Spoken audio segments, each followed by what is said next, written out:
Good afternoon, you're watching GK and I'm your host Shireen Naman. In a major development ahead of this year's Hajj season, the Kingdom of Saudi Arabia has temporarily suspended the issuance of several types of visas for citizens from 14 countries, including India, Pakistan and Bangladesh. As per the official reports, the Saudi government will stop issuing Umrah visas, business visit visas and family visit visas to individuals from these countries starting April 13, 2025. This suspension will remain in effect until mid-June, coinciding with the conclusion of the Hajj pilgrimage.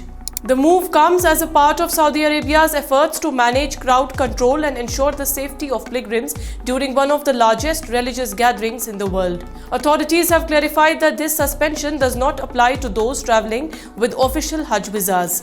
Pilgrims who have already registered through the proper channels and hold valid Hajj permits will still be allowed to enter the kingdom and perform Hajj as scheduled.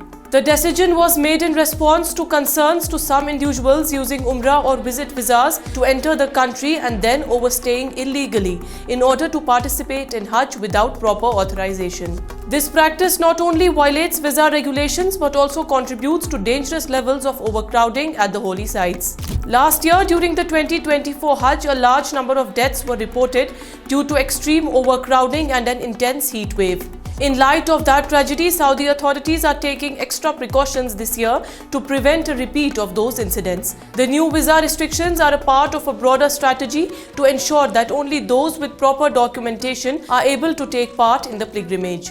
Officials have emphasized that the suspension is temporary and will be lifted after the Hajj period ends. Visa issuance for Umrah, business and family visits is expected to resume after mid-June. Travelers from the affected countries are advised to stay updated with official announcements and avoid making unauthorized travel plans. The Saudi government has reiterated its commitment to protect the safety and well-being of all pilgrims attending this year's Hajj. Stay tuned for further updates.